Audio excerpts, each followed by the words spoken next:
think the honorable thing for our species to do is deny our programming. Stop reproducing. Walk hand in hand into extinction. One last midnight, brothers and sisters opting out of a raw deal. Do not trust any friends or family members. I repeat, do not trust friends. We went off the rails. That's fine. So, I don't know. What'd you do today? Did you do anything exciting? I guess you had dinner. Like Yeah. many of our fine citizens. Easter dinner. Actually, during Easter dinner, I was also advised that the Catholic Church helped the Nazis Oh, okay. get do out what? of to get out of the country, change their names, and so on and so forth. Right. Well, there's probably truth to that. I mean, That sucks, yeah, I suppose so. If you're, yeah. That's the They were least just of the talking Catholics. about their. Well, yeah. They were talking about all kinds of fun things like the schools in Canada and all the horrific things that happen. But Yeah. That's don't worry though. We're absolved of our sins. That's what that's about, Easter right? talk. Yeah. I love that toy that Chris found. That I don't know, toy's the wrong word for it. Just like that, someone had created this awful diorama of of a lady holding Christ's mutilated body, and it was like a Ken doll that had essentially been stabbed. That's what I got out. I didn't look too closely at it. Oh no, That's what I thought it was. I don't know why I didn't look closely at it, but I thought it was huge, like a lawn. You put it out in the lawn, maybe with a spotlight on it. Oh my goodness, that's even better. Like, yeah, sorry, I I hope probably it's not should. that, but uh, I mean, celebrate the death and resurrection in your own special way. yeah, that's what. And we're going to celebrate the death and resurrection in our own special way. Talking about some Garth Ennis comics, some Garth Ennis war comics, which is a version of Garth Ennis that we haven't, like we've covered his Punisher, which is kind of pseudo war. It's more like men's adventure. No, yeah, this is just a straight. Is this historically accurate? Yeah. So far as I can tell, yeah, this is at the very least grounded in what would have been the historical experience of British forces in Burma during World War II. And what are we talking about? We're talking about The Lion and the Eagle by Aftershock Comics. Came out, when's this bit? 2022. So this is relatively new. It's magazine format, 4 issues. Yeah. Actually, I think the trade paperback was delayed, and then now it's available, about $33. Okay, I'm surprised about that because Aftershock is, by all accounts, going out of business. They fucked up. I don't know the story behind it, but there was all these like writers and artists who just weren't getting paid for months at a time, and then there's a huge controversy around it, and I didn't follow up on the aftermath. But if there's a trade, great. I mean, yeah, there is. I saw it, but the comic store called me and said they had it, and I was shocked because I thought it wasn't going to be printed at all. And then I didn't go pick it up because you already had you had hooked me up with my missing too. Yeah. Yes. So this is Garth Ennis with the artist J.P. Holden, who I don't know, but there's been an extensive collaboration between Garth and Holden in military comics, both with Aftershock and some sort of naval institute. They did another like airplane shoot 'em up. It's got Tim Bradstreet covers. Always nice to see. Oh, those are cool. It makes me sad that it like. I'm not complaining about the art in this comic, but still, when you get a Tim Bradstreet cover, you're always like, can I get some Tim Bradstreet interior art? I don't even know what that would look like nowadays. It would be awesome. It would look like Alex Ross. I guess we're not going to do that though. No. So I don't know what I'm picking up. I'm picking something up in the air that maybe you're not a PJ Holden fan. I think in comparison to the sort of photorealism of the cover, it's very cartoony, and it turned me off at first, but in typical Garth fashion, the moment I started reading the text, I was sucked in immediately, and I caught the vibe, and I walked away impressed with this guy. He does the work you need him to do. I think that some of his war scenes are a little muddled. Like the ultra violence, I think a different artist who more versed in the ultra violence would have given us. Oh, we get plenty of horror. Don't get me wrong, but I feel that. Actually, no. Looking at some of this shit right now, yeah. Sometimes he nails it. Sometimes he's a little muddled. I guess that's my point. But I like it. Yeah, I know what you mean. And he does. It seems like he's. I don't know. I don't know if you appreciate or don't appreciate the Steve Dillon sort of facial work. Do. That's a hard thing to do, and it seems like he doesn't do it all the time, but it seems like he does try to go for it to sort of. I don't know if that's like a Garth thing for what he's writing.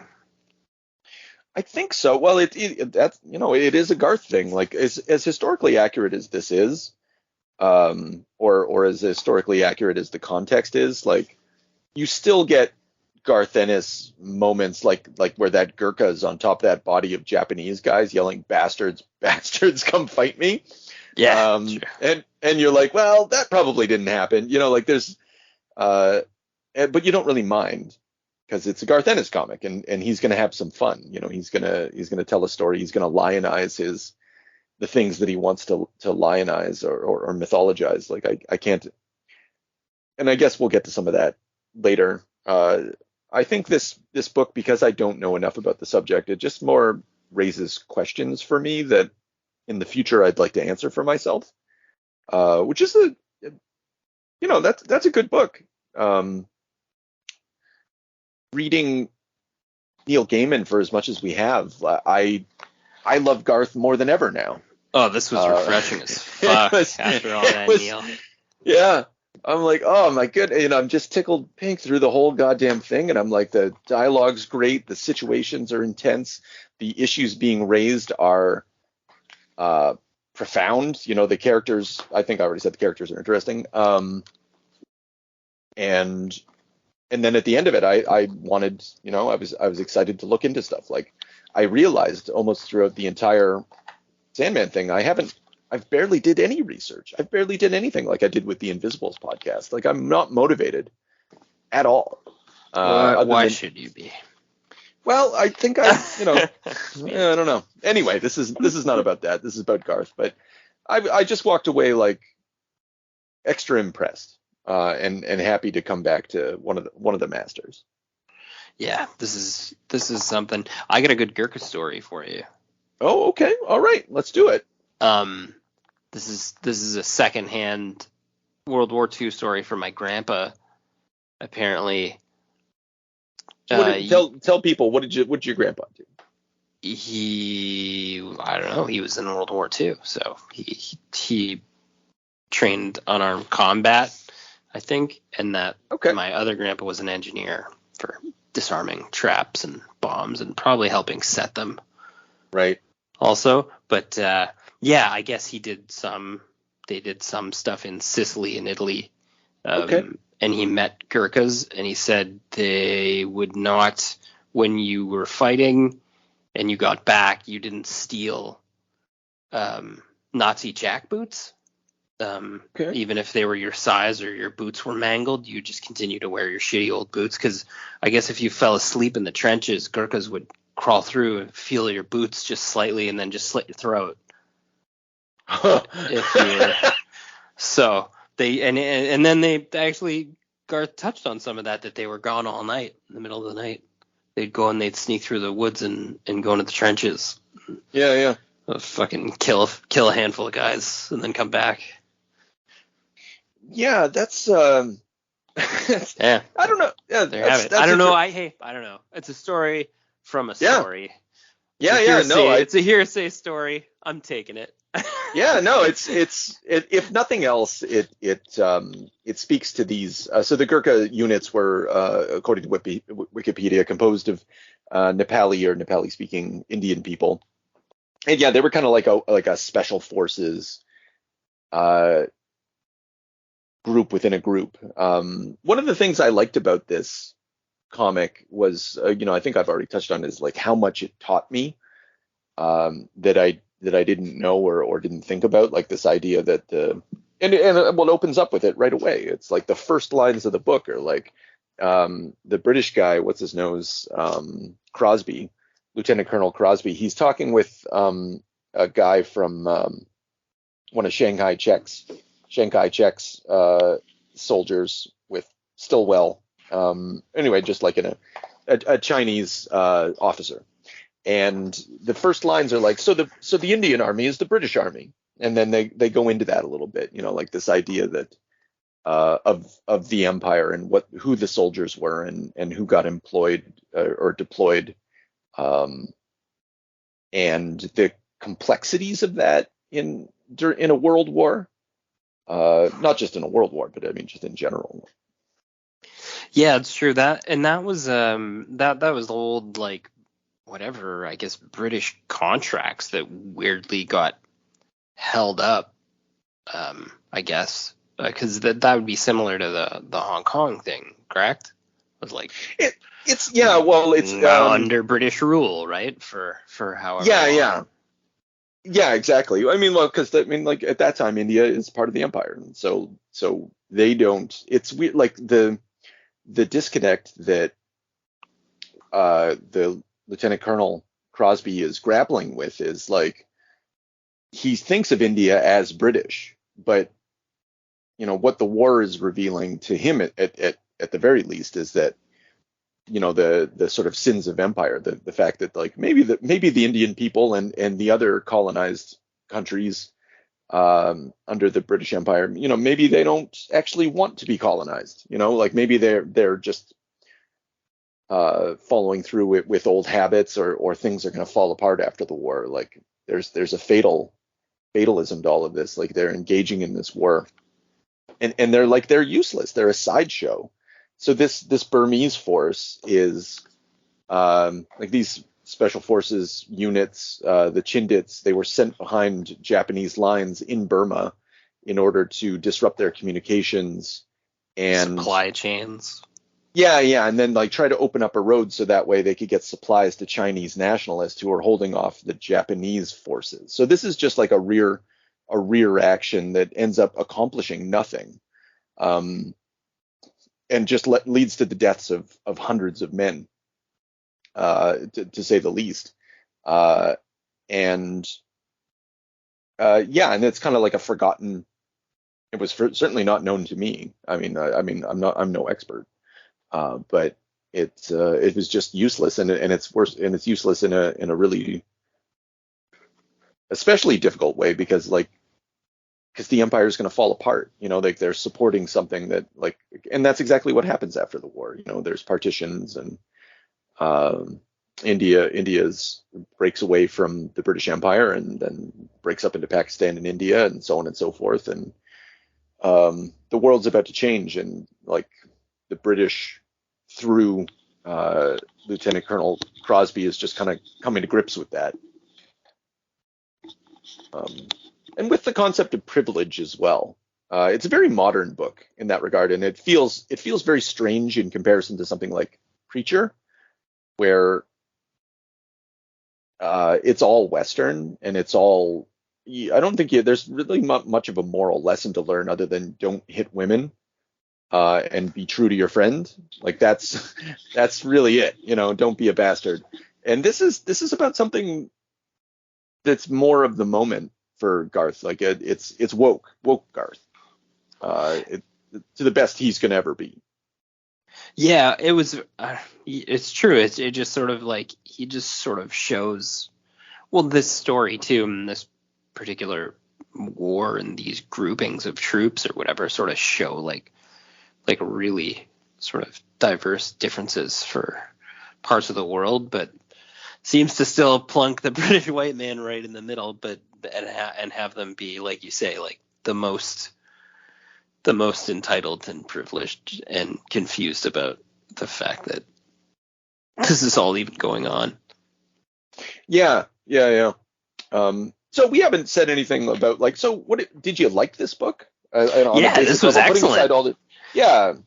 Let's turn to that kind of talk for a second. And the whole, there's I like the art. I think it's patched together. Like the sequences are just so clean.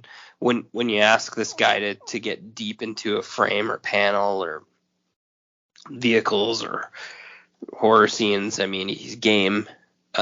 It's some stuff's a little bit like lacking in detail here and there, but overall, really, I mean, I got a great sense of location.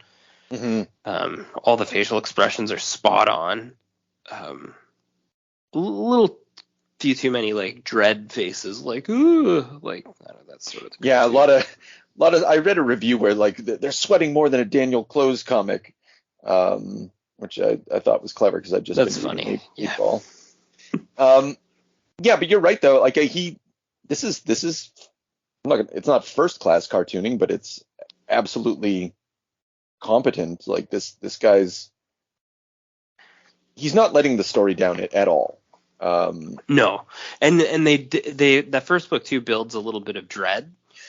They have one horror scene and it's all like redded out, like it's all overexposed in red, so you're not seeing like quite the well, I mean you're seeing the horror pretty clearly, but you're not quite seeing the extent of the horror with the blood. Yeah, it's just sort of a pop, like a little pop shock scene, and then the enemy, the Japanese are not the enemy in this case at this time. Yeah, the Japanese. Yeah. Don't worry, we can speak freely here. And so that they're not revealed really in that book at all. Just their one action and the fact that they're ruthless. So that doesn't come to play till the next book. Well, that they are, but you're right that they're not seen, but they're seen by us in sort of like they show those like they're talking about the experimentations and setting off grenades around them, like the prisoners of war. Yeah, that's right. Which I think, I understand that they're like the Japanese treatment of prisoners of war was particularly atrocious in some instances, and including experimentation, like medical experimentation and all the things depicted here. But it wasn't always what happened. And the book itself says less commonly by experimentation. So Garth knows, but I think they're trying to emphasize that this is what they were afraid of. They were afraid of like the monstrous Japs, the ones who come out of the forest and slit the wrists of the sick, just because not the throats of the sick, and just leave them to bleed out. Yeah, and so you're right. Yeah, it sets up dread well. Like and you don't like the Japanese are not humanized at all in this story, and I'm not saying they need to be, but it is the opposite of humanization. Like they are turned into the monstrous jungle dwelling threat, which is it's a war comic. I don't expect like this isn't War and Peace or anything like that. It's about something, and Garth doesn't have to write a novel, but. Yeah, Yeah, I mean, like, really, if you're using the Japanese at this time as a bad guy in a book, you don't really have to anyway. They were Nazis. They were essentially Nazis. So they were doing their thing. Like, yeah, they're the enemy. So, and I like the interaction between the Alistair, the doctor, and Lieutenant Colonel Crosby. Their relationship is not like Kirk and Bones, so maybe it's kind of reminiscent of that. But it's watching that doctor. There's a lot of surgery in this comic. Oh, yeah. Thanks. Watching them go through like different horrors. I think without the medical officer's perspective, we might not have understood how horrible this was. Like how many people. That was a big bomb to drop for me too. Was the dog and they kept that too. They say he held that back as well. That was like he sort of like this had such a great slow burn because it edged in. It came in from the perspective of the just the hiring of the Gurkha and the way that the India, like you said, India was connected to the British Empire at the time, and it was like sort of a little mess of politics. And then we're talking to the Chinese guy. We're moving over here to do this, So, and then it sets up for book 2. There's actual fighting. So we'll go standard, typical, horrors of war and scenarios, and then it'll move from there to the Doctor's perspective, and then sort of get the end horror as well. But while all the time being in fear of the Japanese monsters army. Yeah. And just surviving and most of it, a lot of it's talking. A lot of it's like everybody sort of trying to come to grips with everything that we've been talking about. Like there's that one soldier who questions the lieutenant colonel. He was like, "What, are you a communist?" And I was like, "Yeah, I was, but they kicked me out for my extreme views." I love that, as that's such a Garth Ennis thing to do. Everybody's sly. Everybody can make a joke. They're all charming. But yeah, they're talking about like, what's the British going to do at the end of this? Like, this is all about oil. This is all about real estate, and what are we doing here? And these are fair questions. Yeah, and the like you say too, because of the talking, because the majority of this is told from the lieutenant commander's perspective. So you're basically in the command tent. That's the way that you're getting like sort of an angle on all of these different scenarios and places, and he has an overview of the whole situation, right? Well, he sort of turns a blind eye to the Doctor. Actually, the whole time, it almost seems a little more deliberate. Well, yeah. Well, he's like, he says something to the, like, this is told from the perspective of the future, and it's a sort of an omniscient narrator kind of, and he was like, I thought that the guy was going to perform miracles for me, and I didn't realize he had stopped. And admittedly, though, like, Crosby's dealing with everybody's, like, it was terrible. They were dropped behind enemy lines. The only way that they were trained to get supplies was through airdrops, and the Japanese would, as we saw in this, sabotage the airdrops. They would shoot for the canisters or whatever. And so, like, this failed special forces unit just kind of dragged itself through the forest, through the jungle, and came out the other side. And those people who survived moved on to one battle, and the rest moved back into the army. And it was just kind of a flop, for reasons the book gets into. Like the commander who developed them apparently died, or some bullshit. I mean, things change in war all the time. I can't imagine how to wage a war. Like the bureaucracy involved in the decision making. Like I so much. I don't even know what what really were the outcomes of most of our wars. Well, you mean like really, like, sort of like sovereign countries weren't really, disbanded in any way or anything. I mean, oh, you mean like at the end of World War II? Yeah.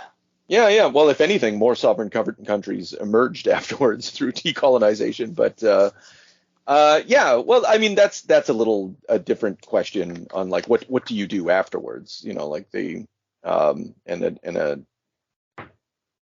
because they tried to. One of the things that led to World War II is the attempts to punish countries such as Germany, and so I guess people learned, if you punish your enemy afterwards and you don't, like, reintegrate them back in, if you don't welcome them back with open arms in some sense, then, like, it just gets worse. So you have to you beat the shit out of someone, you pant in each other's face, and you just call a truce and pretend like it never happened. Have some war crimes tribunals and just hope, and just wait for everybody to die. Jesus. Yeah. I don't know. There's no. I mean, all the soldiers. I mean, Hitler commits suicide, right? So he's fine, right? It was all him.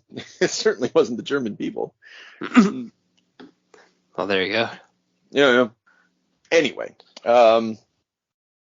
this was eye-opening. I would love to. I got a hankering for more Garth Ennis war comics after reading this one. You kind of warned of that a ways back. I think I don't remember what I bought, but it was a Garth Ennis, some Garth Ennis warp. And not warned me, but you said it's not the way that he standard writes, like not his standard fare. Yeah. Because he sort of brings like an accuracy to it. I mean, like you say, he still has the fun moments, the brutalized bodies and the crazy, uber hero moments or sort of cool movie moments. Yeah, there's something sacred about war for him though. And I think that's something that comes through in this comic is like, cause we know what Garth is capable of, right? Like, whoa, yeah, he's a Joker, he's a Joker. He's like, even something like Crossed, well, very entertaining, and he manages to pull a whole lot out of it. I'm not convinced that he has anything to say about the world or that he's like an intellectual in any respect. And not that this is like essay writing. But I've read so Garth has a number of modes. One is men's adventure weekly mode. Then there's fucking around mode. There's cop drama mode. That's a different flavor of Garth too, which is a little more serious, but I find kind of vapid. There's horror Garth, like we saw with Caliban. Oh yeah. And then I think I'm not. This isn't exhausting everything, but then there's War Garth.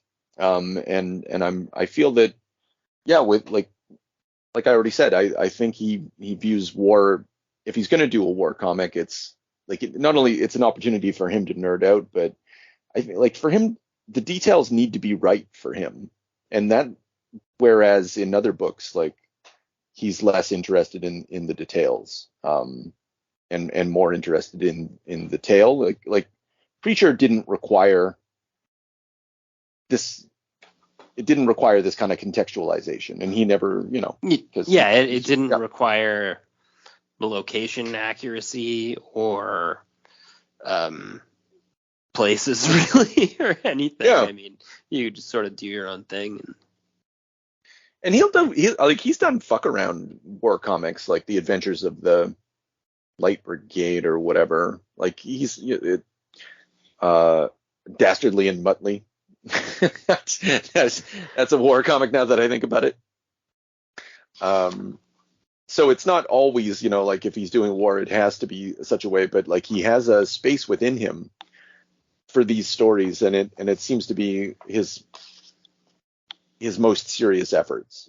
Based on what little I've gleaned of his war comics. I've read some others, and after reading this one, I've got actually Avatar Press is re-releasing all of the his war stories comics. Really? Yeah, like you already have a couple of those trades. Yeah, I think I have one anyway. Yeah, and yeah, so that's good. I'm just watching Singh here squeeze the eyeballs out of that Japanese. Oh fuck yeah! What is he? What are the? It concentrates the mind. Yeah. What's that? Yeah, actually, I didn't try to say this guy's name. Havildar Singh. I love it. I'm assuming like Sahib means it's some sort of like Whitey, sir, or yeah, some kind of something. Yeah, even the end of this book, like, is an extended metaphor on how, because I don't know, should we spoil it? It's still a relatively new book. I think we've talked quite a bit about like what may happen in this book, but I'll just say one of my rare moments of not wanting to spoil something, that the ending is meant to, just to give symbolic to symbolize, all some of the dynamics, of empire that we talked about. Yeah, I had that actually caught me. Like, I think it was led up to in a way where you felt like that may happen, but that caught me off guard, and also was like very like emotionally invoked emotion. It was good. Yeah. Well, Garth will make you feel for people, and that's a hell of a skill. I know he had a lot of pages. And actually, we haven't talked about the format of this, did we? Like the magazine format?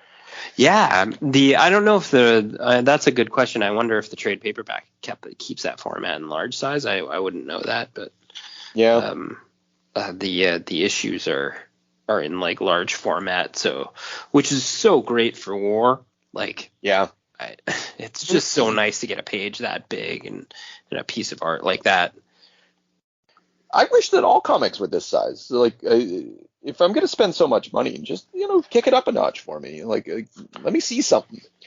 Yeah, so that's what I mean. Like, if a standard comic's $5.99 and these are $7.99, I would pay $7.99 for this on a regular basis. Yeah, but I mean, like, honestly, like, not X-Men. No. Like, but if you're going to charge me $7.99, put it in this format, give me a proper writer and artist and make the fucking thing stable. Like, yeah. Then in this case, it was. Yeah. So I guess the counter to that in this, like the counter. So J.P. Holden, and I like it. It's good, extremely competent, wonderful, carried the whole thing, never got in the way. But one criticism of this is like that his art doesn't require the magazine format. Like it's not like Jeff Darrow or something like that, or that's an extreme example. But someone whose work, the intricacy of their work, or like if Frank Quietly or something, like Bermejo. Yeah, something, that would warrant this large size. Like I welcome it because it's nice. Like when they pull out and then they show like the boats and the airplanes and stuff like that. Like it is good to see, but for like a magazine format, you would ideally in an ideal world you'd get like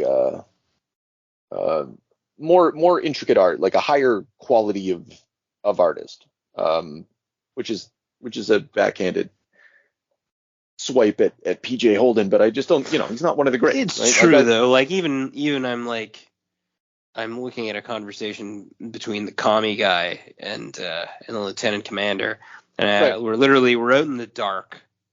We're in the forest. I can see the night sky. I can see the stars, and he omitted standard tree background on 2 panels. Come on, my guy. You can do better than that. You can give me the stars. You can render your fucking background. You're literally going in magazine format, like you said. So yeah, and that's throughout. But like if he's asked to do like a full panel war thing, he does it. But then he tends to like overuse that blank panel to do facial expression, and I'm noticing it now on the read through. It's actually a little annoying. Yeah. And so there's lots of good things to say about him. Like he can fill a page and he can sell action, but I think it's especially notable for me because like I just read Chuck Dixon's collaboration on Punisher with a guy named Russ Heath. Now Russ Heath is like a 1930s through to practically the 2000s Western/war comics artist, and his lines he's incredible, and it's my favorite Punisher comics from Chuck Dixon. The work with him, it's just incredible, and the work, but it never skimps on the background. It's always highly detailed with still being sparse in the way that like Frank Quietly pulls that off. But in that old style of 1930s newspaper comic strips. And so I was really no like Buck Rogers, Flash Gordon, that kind of thing, like Prince Valiant, because he's from that. Anyway, not to go on too much about that, but it in a work like that, there's never any background skimmed. Like maybe it's minimalist, but it gives you all the information you need in order to enter into that space. And you don't always get that with Holden, because he's making room for the dialogue. And sometimes that's required, and other times it's not, like he's kind of fails to find interesting camera angles. So anyway, we're shitting on him too much, Yeah, he's not Rashid, he's better than he's good. Mm-hmm. And some of the doctor's tent, that was fucking. Oh my god, much. That was a lot. With the guy like missing like his lower half and. Yeah. Was that you, sir? Fuck. Yeah. That's rough. Yeah. How can he? Shock. Brain hasn't caught up with the body yet. Yeah. Yeah, they really got into it. What do you mean? I think in a way though, the doctor kind of like. I don't know. I took that as the doctor actually kind of like had a bit of a mental lapse also. I think so. Yeah, like kind of snapped. Like he's using advanced skills to keep people alive that should clearly just have been given a little bit of morphine and put down. Yeah. And so he's creating. Yeah, and I think the book could have done a little bit of a better. Like obviously we got it. Like it's not past us, but something. And this might actually be Garth's failure. Like that idea that we just expressed, that the doctor's like gone a little insane and accidentally, like out of goodwill, has created a house of horrors. There wasn't enough of a lead up to that. Like I don't think we saw him crack enough. Yeah, I agree, and I think that too that I guess a lot of that's kind of interpretive too. But like you said, I think it should have been a little more like in the text. Yeah. Because I just think that it's displayed that a lot of people hit their end, they reach like a breaking point, and I mean that happened to like a number of people in the story. Mm-hmm. But yeah, in that case, I think that was like sort of a critical moment, that they waited for to the very end for, and I think it could have been, like a little. I don't know. So that's interpretive. He may have just been trying to save people, right? Like from their perspective, script wise. Yeah, but I don't think so because like the narrator Crosby, he does like we said earlier. Like there's this idea that I forget the exact phrase, but he was like, I wasn't paying attention to him. I didn't realize what was going on. Actually, here we go. Yeah. So Alistair had been working miracles, more or less as a matter of course. And then he's like, not once did it occur to me that he might not continue to do so. Actually, there's kind of an irony to that because he does basically perform miracles, but like, yeah, I guess the breakdown is the one you're talking about where they're like, he's like, we're going to have to cut off the guy's leg to save him. We're going to have to do this. And and they're like, why don't we just let him bleed out, sir? Well, when he was like, okay, we'll just remove his lower mandible, and he pulls his whole jaw with his tongue hanging off of it off. Yeah. And you're like, whoa, what the fuck is he? You can't save that kind of for like that type of injury. Yeah. Yeah, and they beg him. They're like, please, just let this guy die. Yeah, let this one go. Yeah. Fuck. Yeah, so it's not as if it's not there, but it kind of it's strange, like in the horror and the action of all this, like something of that magnitude gets lost in the shuffle, like, and maybe it's maybe Garth dropped the ball, or maybe it's just like an emblematic of just how fucked up this situation was, that like a major horror moment could not be built up to as you might normally, because everything's so fucked up. So like, how do you make something extra fucked up stand out? Right. Yeah. So yeah, that's tricky. I mean, not that it didn't. I think I know we're being picky. I loved this comic, top to bottom. Yeah, I'd recommend this to anybody that if you like a war story and you want something that's like a real war story, like that you can get your imagination up and then want to research actual things that happen and people. Like this is top of the pops. Yeah. So yeah, I don't want anyone listening to be like, think we're shitting on it or whatever, but we have a podcast where we critique things, we talk about them. and stuff comes up. If we just said that we liked it, then it would be 5 minutes. It'd be much easier. It'd probably make us more popular. Yeah, and honestly, like these guys kind of deserve to have that said, but hey, we still gotta take some shots. You gotta know. Yeah. Sorry, Garth. Hey. we don't like everything you do, Garth. We like Garth. We just like dude, sign back up with a fucking company. Yeah. Well, what are you doing here, man? You moonlighting? Yeah, it's strange because he's working with AWA. He's got a horror book coming out with Jason Burrows this year, like an 8-issue miniseries, which I'm extremely excited about for obvious reasons. But yeah, he's just working, or he's publishing on his own. Like, he made so much fucking money. Let's remember, he's got Preacher money, he's got Boys money now, and like he's just working with small publishers who he can keep the rights to everything, and he doesn't have anyone telling him what to do. True. Well, yeah, okay. Yeah. You know what? Keep doing what you're doing, Garth. I'm an idiot. Well, yeah, because what would he do if he went back to DC, right? Like, what's left for him there? He's already sort of milked him dry. Yeah. Also, like, if you create something like The Boys, then I mean that's what you want. You want to have the best fucking show on TV where they have to pay you the most royalties to keep that shit going. And if you can create that outside of DC's properties, I mean that's literally the dream for these guys, right? Yeah, well, actually, while making fun of DC's properties and Marvel's properties, like he's not above working with them. Like, I was looking around, he did a Peacemaker one shot through the Black Label, another magazine format thing in 2022, which which flew by the radar on me. I was flipping through it. I think actually I purchased it digitally today because I was kind of really in love with Garth, and there's really no reason for me to say no to a cheap Garth Ennis comic.